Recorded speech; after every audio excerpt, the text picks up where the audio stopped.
The fear of breaking. It haunts the quiet moments, doesn't it? That gnawing dread that the next blow, the next disappointment, the next betrayal will be the one that finally shatters you.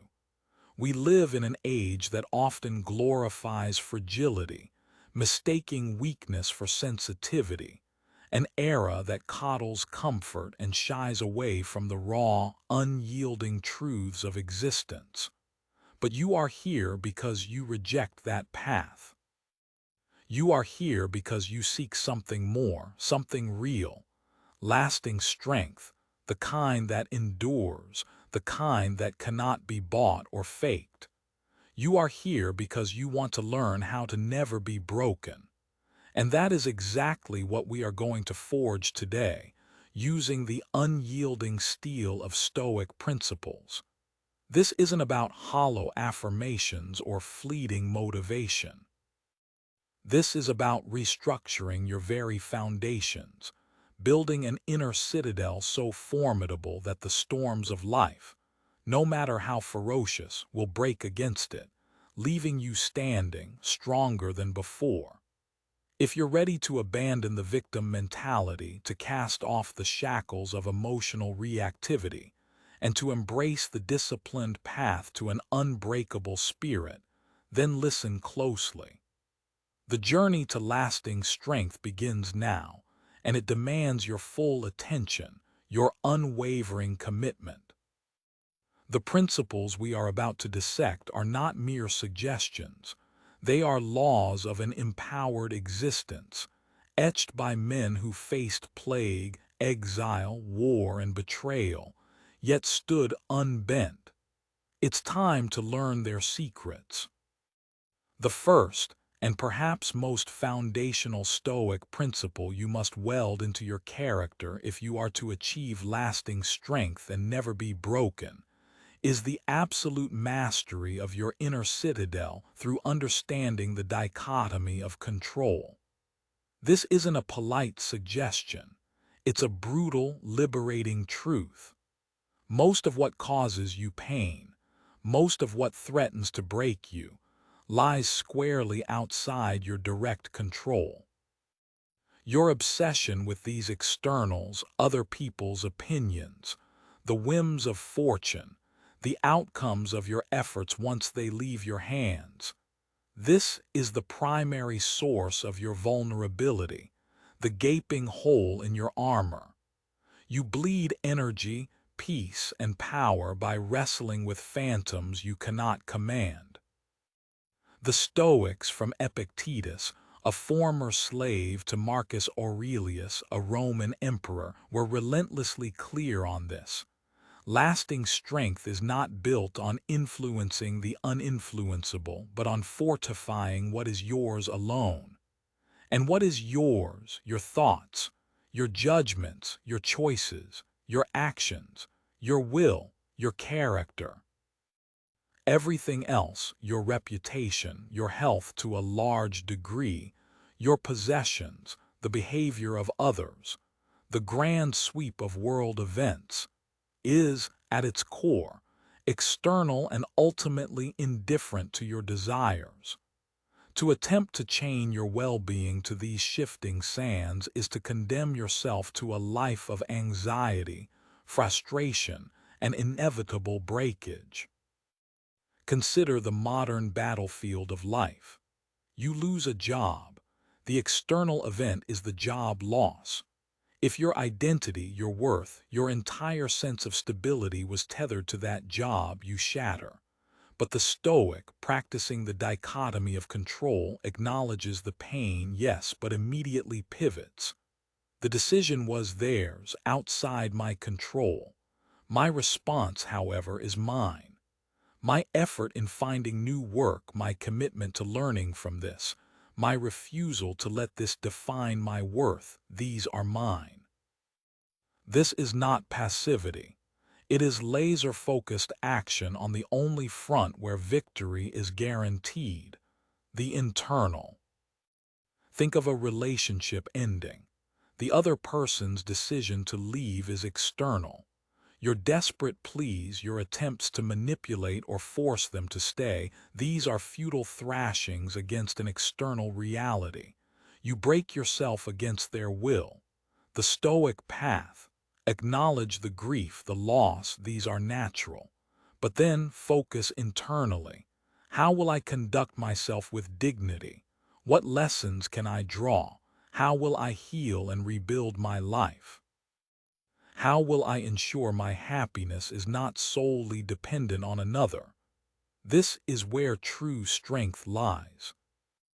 Ignoring this principle makes you a puppet, your strings pulled by every passing event, every shifting mood of those around you. You become a reed in the wind, constantly bent, perpetually on the verge of snapping. You live in a state of chronic reactivity, your peace stolen by things you were never meant to govern. The positive outcome of embracing the dichotomy of control, however, is profound. It's the birth of genuine inner peace, not the fragile peace of a life devoid of problems, but the robust peace of a mind that knows where its power truly lies. It cultivates an unshakable resilience because you cease to be a target for the random arrows of fortune. You become proactive, not reactive, channeling your finite energy into constructive, internally driven action. So how do you operationalize this? It begins with ruthless, daily honesty. First, at the start of each day or whenever you feel anxiety or distress creeping in, perform a mental audit. Ask, what is causing this feeling?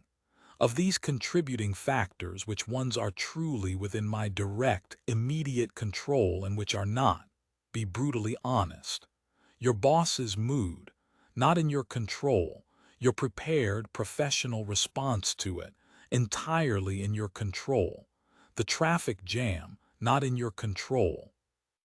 Your choice to use that time for reflection or listening to something constructive instead of raging, entirely in your control.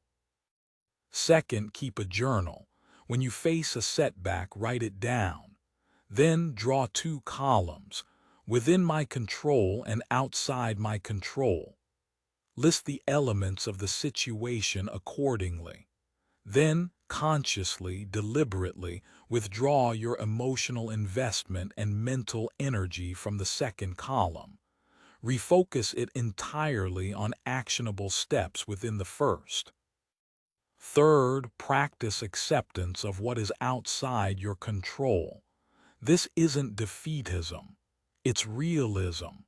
Accept that the world is as it is, not as you wish it to be in those aspects you don't command.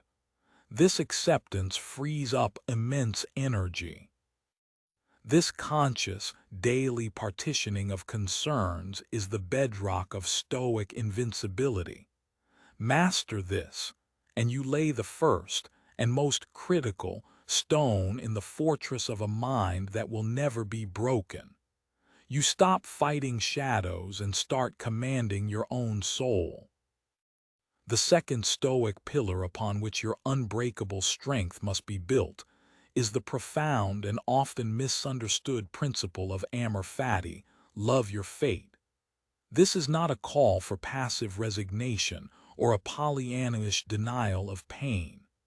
It is a radical, active embrace of everything that life throws your way, the good, the bad, and the utterly devastating. It's the courageous assertion that whatever happens, no matter how unwelcome, can be a fuel for your fire, a chisel for your character. To truly want to never be broken, you must learn not just to endure your fate, but to love it, to will it to be exactly as it is. Life will hit you. This is a non-negotiable certainty. You will face loss, betrayal, sickness, failure, injustice. The common response is to resist, to lament, to rage against what shouldn't be. This resistance, this internal war against reality, is what grinds people down, creates deep fissures in their psyche, and ultimately leads to them breaking. You are essentially saying, this reality is unacceptable, and I will shatter myself against its unyielding nature. Amor Fati offers a drastically different path, a path to lasting strength. It says, this is what is, this is my material, from this I will build. Marcus Aurelius, ruling an empire besieged by plague, war, and personal loss, wrote in his Meditations, "A blazing fire makes flame and brightness out of everything that is thrown into it." This is Amor Fati in action. He didn't wish away the plague, he dealt with it. He didn't pray for his enemies to vanish, he strategized and fought. He took the given and transformed it through virtuous action. He loved his fate not by enjoying the suffering, but by embracing the opportunity it presented to exercise his Stoic principles, his courage, his justice, his temperance, his wisdom. Consider someone who receives a life-altering medical diagnosis. The initial shock and fear are natural, but then two paths emerge. One path is defined by "why me? This is unfair, my life is over." This path leads to bitterness, despair, and a slow, agonizing crumble. The Amor Fati path, while acknowledging the pain, asks, given this reality, how can I live meaningfully? What strengths can I discover or cultivate in facing this? How can this experience, however terrible, be integrated into a life of purpose? This isn't about liking the illness. It's about loving your capacity to meet it with courage and dignity. It's about finding value even in the heart of suffering, making it part of your story of strength, not your story of defeat. Ignoring Amor Fati means you are perpetually at war with what is. You live in a state of internal friction, constantly drained by resentment and regret. You are easily broken because your happiness and stability are contingent on life unfolding exactly according to your narrow, often unrealistic, expectations. Every deviation becomes a source of fracture. The positive outcomes of cultivating Amor Fati are transformative. It breeds an unshakable equanimity, a profound calm that comes from accepting the totality of life. You cease to be a victim of circumstance and become an alchemist, turning lead into gold, adversity into strength. You find that even the harshest events can contain hidden opportunities for growth, learning, and the deepening of your character.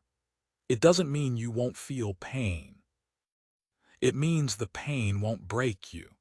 It will instead be incorporated into a larger, stronger whole. How do you begin to practice Amor Fati? It's a discipline of perspective. First, when faced with an unwelcome event, actively resist the urge to immediately label it as bad or catastrophic. Instead, pause and state, this is what has happened. Separate the event from your initial judgment of it. Second, consciously look for the flicker of flame. What can be made of this? Ask yourself, how can I use this? What virtue can I practice in response to this? What strength can this situation help me forge? Even if the only answer is, I can bear this with courage and dignity, that itself is a profound act of Amor Fati. Third, practice gratitude not just for the pleasant things, but for the challenges that have shaped you. Reflect on past difficulties and how, in overcoming them, you grew stronger or wiser. This builds the muscle of seeing adversity as a catalyst. Fourth, as Nietzsche, who also championed this concept, advised, I want to learn more and more to see as beautiful what is necessary in things. Then I shall be one of those who make things beautiful. Amor Fati, let that be my love henceforth. This means actively willing what has occurred, seeing it as an indispensable part of your unique path. Amor Fati is not for the faint of heart. It is a warrior's embrace of reality. It is the understanding that to never be broken, you must be willing to love the very things that threaten to break you, and in that love, find the power to transmute them into your unyielding strength. To ensure you are never caught off guard, never shattered by the unexpected blows life inevitably delivers, you must adopt the Stoic discipline of Premeditatio Malorum, the premeditation of evils or negative visualization. Modern self-help often peddles relentless, sometimes blind, positivity. The Stoics, with their characteristic brutal honesty and pragmatism, understood that true resilience, lasting strength, is not built on hoping for the best, but on preparing for the worst, while still striving for the virtuous. Most people are broken by surprise, the shock of an event they never conceived of, never mentally rehearsed for, overwhelms their coping mechanisms. Premeditatio Malorum is the antidote to this fragility. It's not about dwelling in negativity or becoming a pessimist. It is a strategic, controlled exposure to potential future adversities, designed to strip them of their power to shock and disorient you. It's mental armor plating. By calmly and rationally contemplating potential misfortunes, the loss of a job, financial hardship, illness, the betrayal of a friend, even your own mortality, you desensitize yourself to their emotional impact. You build mental calluses. Imagine a boxer who only ever shadow boxes, never spars. The first real punch in a match will likely stun him. The Stoic, through Premeditatio Malorum, spars mentally every day. They ask, what could go wrong today? What challenges might I face? If X happens, how will I respond with virtue, with composure, with strength? Seneca, one of the great Stoic writers, explicitly advised setting aside time each day to reflect on potential adversities. He wrote, "He robs present ills of their power who has perceived their coming beforehand." Consider its application in modern life. Before a crucial presentation, you might visualize technical difficulties, tough questions from the audience, or even a complete mental blank. By thinking through these possibilities and, more importantly, planning your calm, resourceful response to each, you inoculate yourself against panic if they should occur. You're less likely to freeze or crumble. If you are launching a business, you don't just dream of success. You contemplate market shifts, cash flow problems, competitor actions. This doesn't make you give up. It makes you build stronger contingency plans, a more resilient business model. You become harder to break because you've already faced these demons in your mind and strategized your victory over them, or at least your virtuous endurance. Ignoring this practice leaves you vulnerable, living in a fragile bubble of optimism that can be instantly popped by reality.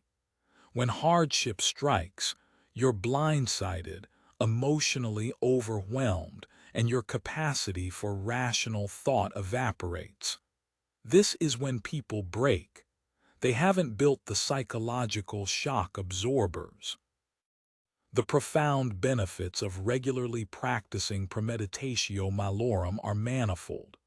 Firstly, It drastically reduces fear and anxiety about the future. Things contemplated often are less terrifying than vague, lurking dreads. Secondly, it enhances your preparedness. You're more likely to have contingency plans or at least a framework for how to act when things go south. Thirdly, and perhaps most importantly for lasting strength, it cultivates a sense of calm and composure in actual crisis. When the storm hits, you've weathered similar storms in your imagination. You can think clearly and act decisively. Lastly, paradoxically, it can increase your appreciation for what you currently have. By contemplating the loss of your health, your relationships, or your comforts, you cherish them more deeply in the present. So, how do you integrate Premeditatio Malorum into your life without becoming morbid?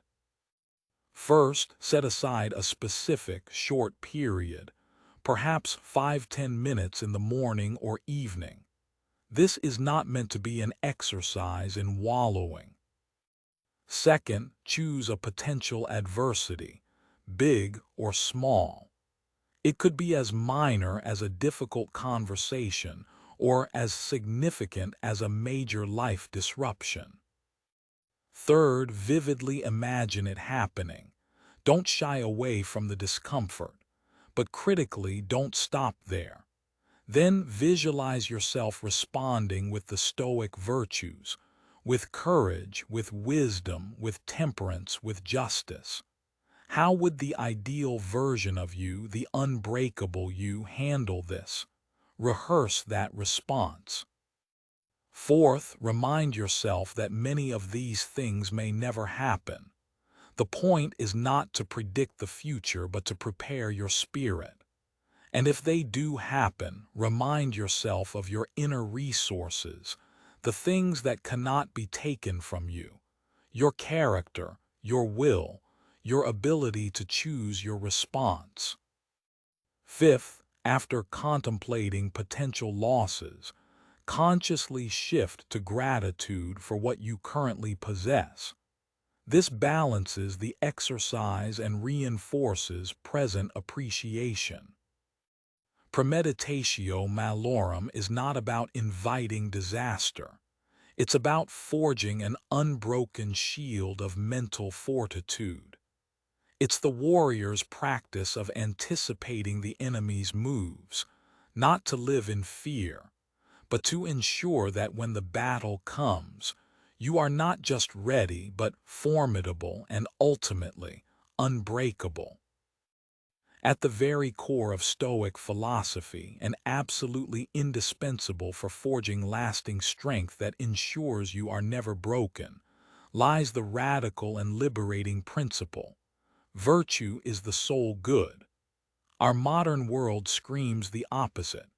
It relentlessly bombards you with the message that happiness, strength, and worth come from externals: wealth, status, possessions, physical attractiveness, the approval of others. This is a seductive and deeply damaging lie, a recipe for fragility. If your sense of self, your perceived strength, is built upon these fleeting, uncontrollable externals, you are building your house on sand, destined to be broken when the tides of fortune inevitably shift. The Stoics Epictetus, Seneca, Marcus Aurelius were unequivocal. The only true good, the only thing of intrinsic and unshakable value is virtue. And what is virtue?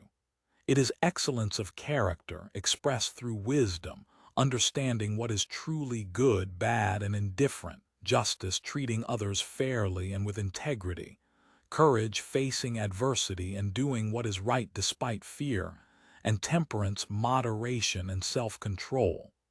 These are internal qualities. They reside within your soul, entirely within your power to cultivate and express, regardless of external circumstances. Your money can be lost, your reputation slandered, Your health can fail, loved ones can leave. But no one and no thing can take away your capacity to act with wisdom, justice, courage, and temperance unless you yourself surrender it. This is why this principle is so crucial for being unbreakable. If virtue is your sole good, then your well-being, your core strength, is immune to the chaos of the external world. You can lose everything material, face immense hardship, and yet, if you maintain your character, your integrity, your commitment to virtuous action, you remain whole.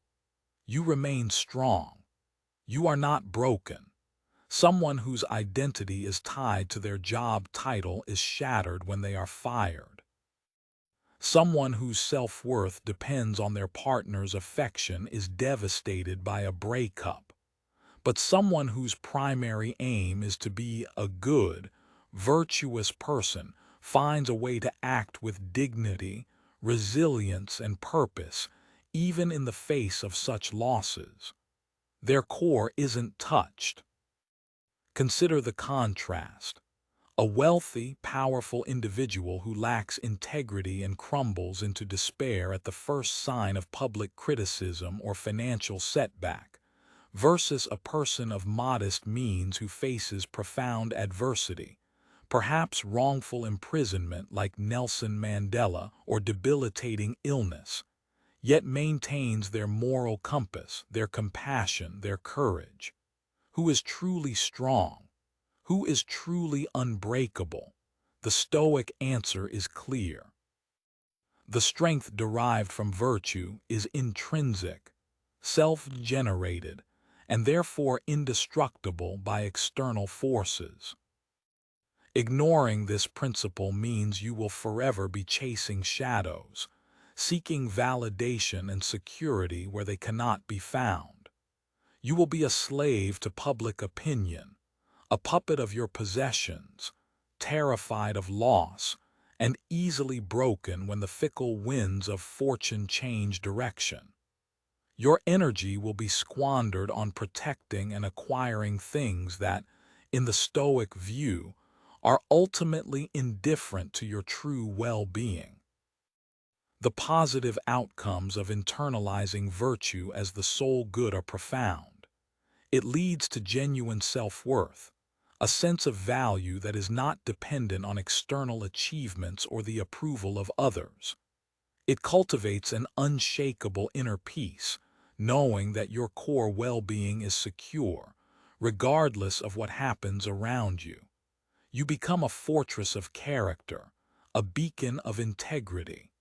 Your decisions are guided not by fear or greed, but by a commitment to what is right and honorable. This is the foundation of true, lasting strength. How do you cultivate this focus on virtue as your sole good in a world obsessed with externals? First, you must consciously and repeatedly challenge society's definition of success and strength. Recognize the illusion that externals provide lasting fulfillment or security. Second, clearly define your own core values based on the Stoic virtues. What does wisdom mean for you in your daily life? How can you practice justice, courage, and temperance today, in small ways and large? Third, make character development your primary goal. Prioritize actions that build your integrity over actions that merely seek external gain. Ask yourself regularly, is this action consistent with the kind of virtuous person I aspire to be? Fourth, practice indifference to externals. This doesn't mean you can't enjoy good fortune or strive for goals. It means you don't attach your fundamental well-being or sense of self to them. Use them if you have them, but be fully prepared to lose them without losing your composure or your virtue. Seneca said, "He is a great man who uses earthenware dishes as if they were silver, but he is equally great who uses silver as if it were earthenware."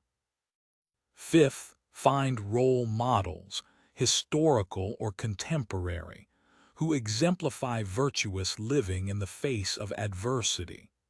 Study their lives and draw inspiration from their unwavering commitment to character.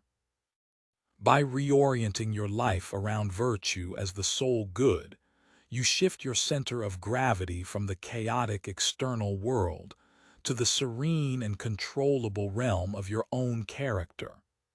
This is not just a philosophical nicety.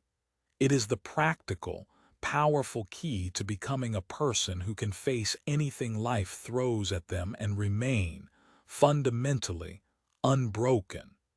Your strength becomes a reflection of who you are, not what you have. One of the most potent Stoic insights for building an unbreakable mind is the principle that it is not events themselves that disturb people, but their judgments about them. This powerful declaration, most famously articulated by Epictetus, hands you the master key to your emotional kingdom. If you truly grasp and implement this, you gain the ability to navigate the most turbulent waters of life with a profound and lasting strength, rendering you incredibly difficult, if not impossible, to break from the inside out. Think about that. It's not the job loss, the criticism, the betrayal, or the diagnosis that inherently possesses the power to shatter you. It's the story you tell yourself about these events. It's the meaning you assign, the catastrophizing narratives you weave, the harsh self-judgments or external blame you engage in. These interpretations, these judgments, are the true source of your emotional turmoil and your vulnerability to breaking. The event itself is often neutral, or at least, its inherent power over your inner state is far less than you imagine. Consider two individuals who both experience a significant public speaking failure. The event is the same. They fumbled their words, the audience seemed disengaged, they felt embarrassed. Person immediately judges this as, I am a complete failure, I'm incompetent, everyone thinks I'm an idiot. This is a catastrophe for my career. This judgment generates intense feelings of shame, anxiety, and despair. They might avoid public speaking forever, their confidence shattered. They are, in essence, broken by their interpretation. Person B, exposed to Stoic thinking, experiences the same event but consciously intervenes in the judgment process. They might think, that did not go as planned. I made several mistakes. This is a valuable, albeit painful, learning opportunity. What can I analyze from this to improve next time? My worth as a person is not defined by this single performance. This judgment, while acknowledging the setback, leads to resilience, a desire to learn, and a refusal to be defined by the event. They grow stronger. Same event, radically different internal outcomes, all due to the power of judgment. The implications of this are staggering. It means that your emotional suffering, your sense of being overwhelmed or broken, is largely self-inflicted, not by conscious choice perhaps, but by unexamined, automatic negative judgments. This isn't to blame the victim. It is to empower the individual. If your judgments are the source of your distress, then by learning to observe, question, and reframe those judgments, you can reclaim your emotional sovereignty. Ignoring this principle leaves you perpetually at the mercy of your own reactive mind. You become a slave to your emotions, easily triggered, volatile, and fragile. Every setback feels like a personal indictment, every criticism like a fatal blow. You are building your emotional house on a fault line of uninspected beliefs and automatic negative thoughts, making it incredibly easy to break. The positive outcomes of mastering your judgments are the hallmarks of lasting strength. Profound emotional resilience, mental clarity even under pressure, the ability to remain calm and rational when others are losing their composure. You stop being a passive recipient of emotional states and become an active architect of your inner world. You develop what the Stoics called apatheia, not apathy in the modern sense of uncaring, but a state of tranquility born from freedom from disturbing passions, from a mind undisturbed by faulty judgments. This is the state of being truly hard to break. So, how do you practice taming your judgments? First, cultivate awareness. Start by simply noticing your emotional reactions and the thoughts or judgments that immediately precede them. When you feel a surge of anger, anxiety, or despair, hit the mental pause button and ask, what did I just tell myself about this situation? Second, practice cognitive distancing. This means creating space between yourself and your thoughts. Recognize that a thought is just a thought. It is not necessarily reality, and it is not necessarily you. You can observe your thoughts without being consumed by them. Phrases like, I am having the thought that, can be helpful. Third, interrogate your judgments. When a negative or distressing judgment arises, question its validity and utility.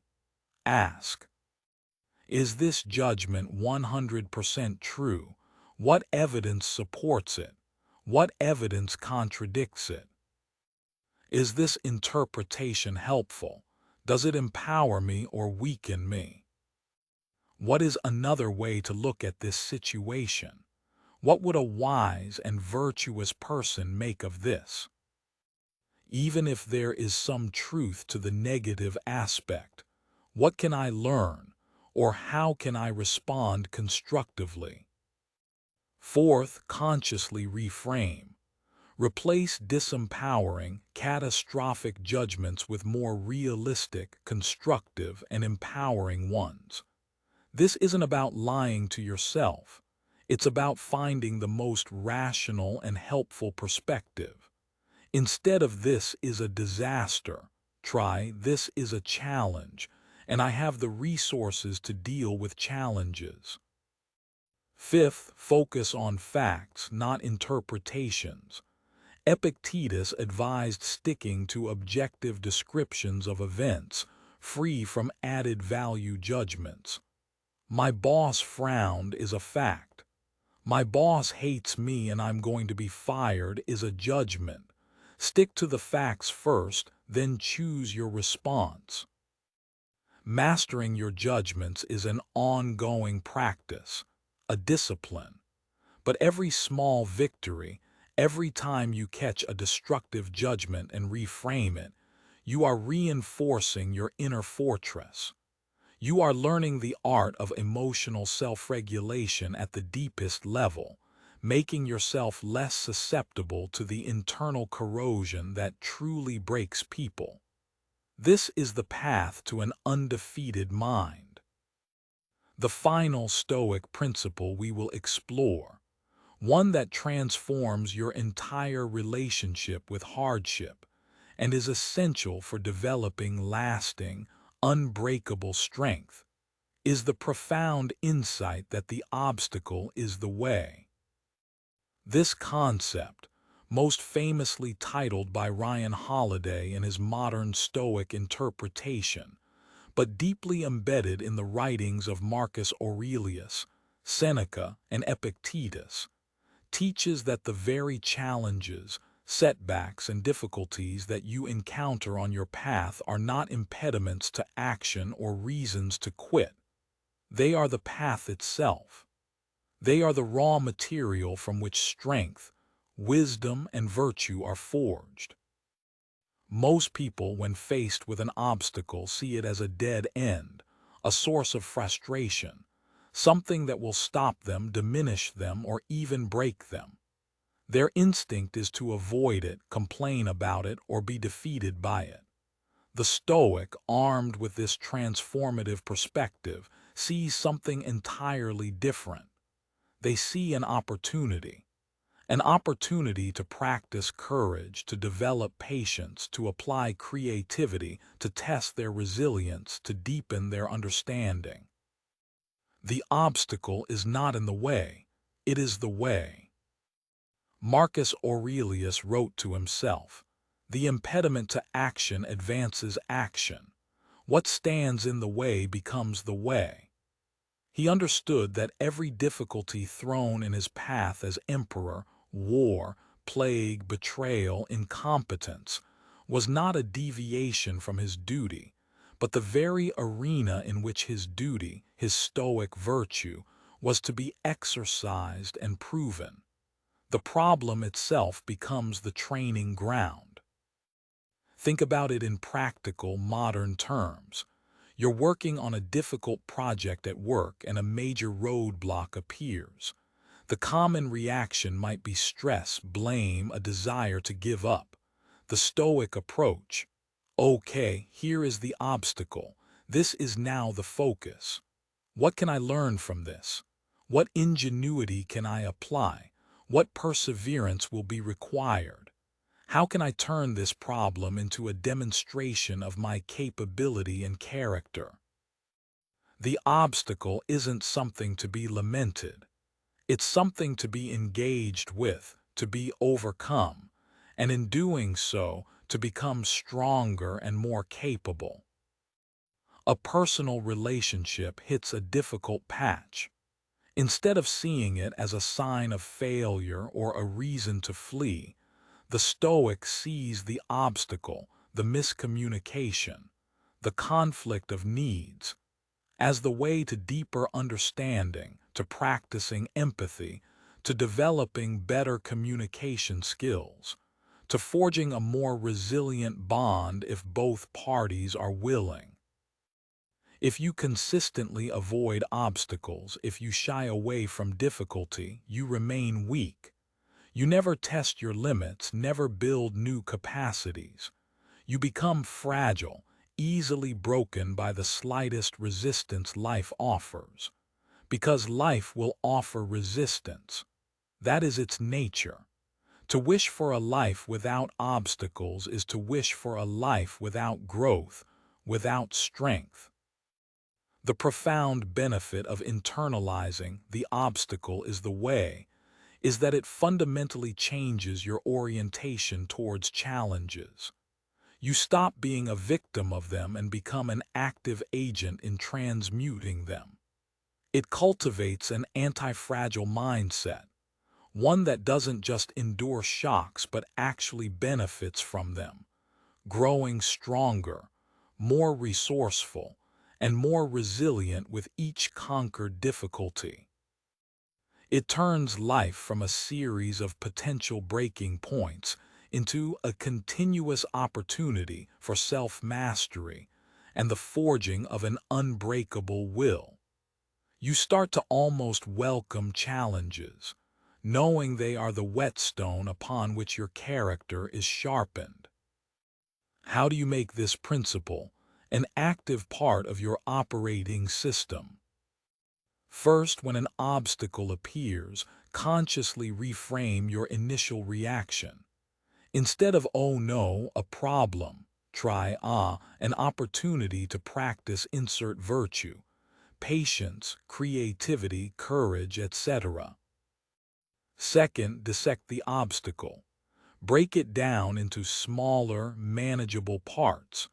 What specific aspects of this challenge can you influence or learn from? Third, focus on your response, not the obstacle itself. Remember the dichotomy of control. The obstacle may be external, but your approach, your effort, your attitude, your willingness to learn, these are internal and entirely yours. Fourth, look for the hidden gift within the obstacle. What lesson is life trying to teach you? What strength is it inviting you to develop? Every difficulty contains such a gift if you are willing to look for it. Ryan Holiday speaks of turning obstacles upside down, finding the advantage within the disadvantage. Fifth, embrace the process of struggle. Lasting strength isn't built in comfort. It's forged in the fires of adversity. See the effort, the discomfort, the temporary setbacks not as failures, but as integral parts of the journey to becoming stronger and more resilient. By consistently applying this principle, you cease to be defined by what blocks you. Instead, you become defined by how you respond to what blocks you. You learn that every impediment can be fuel, every setback a setup for a comeback, every challenge a chance to prove and improve your unbreakable spirit.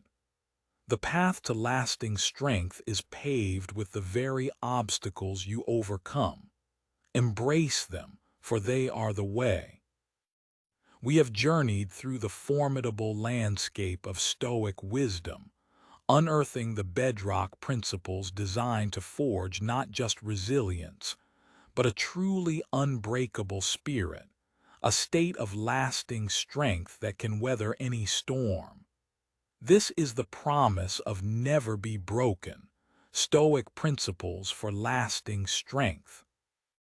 We began by confronting the stark reality of the dichotomy of control, the brutal, liberating truth that your power lies not in commanding the external world, but in mastering your internal responses, your thoughts, judgments, and actions. This is where your fortress is built. We then dared to embrace Amor Fati, to not just accept but to love our fate, transmuting every event, no matter how harsh, into fuel for our virtuous fire, ensuring that nothing can break us because everything serves us. We armed ourselves with Premeditatio Malorum, the strategic premeditation of evils, not to dwell in pessimism, but to strip future shocks of their power, building mental calluses and ensuring we are never shattered by surprise. We re-anchored our worth in virtue as the sole good, understanding that true, indestructible strength comes from our character, our wisdom, justice, courage, and temperance, qualities that no external force can diminish or steal. We delved into the transformative power of taming our judgments, recognizing that it is not events, but our interpretations of them that cause us distress. And by mastering these interpretations, we seize control of our emotional fortitude. And finally, we learn to see the obstacle is the way, reframing every challenge not as a barrier, but as the very path to greater strength, resilience, and self-mastery. These are not passive philosophical musings. They are active daily disciplines. They are the tools of the mental warrior, the spiritual athlete. The capacity to never be broken is not a mystical gift bestowed upon a chosen few. It is a state of being that is earned, forged in the crucible of conscious effort and unwavering commitment to these timeless truths. The world will continue to test you. It will hurl adversity, disappointment, and pain in your direction. This is guaranteed. But whether these experiences break you or build you is entirely, unequivocally up to you. You now possess the blueprint for lasting strength.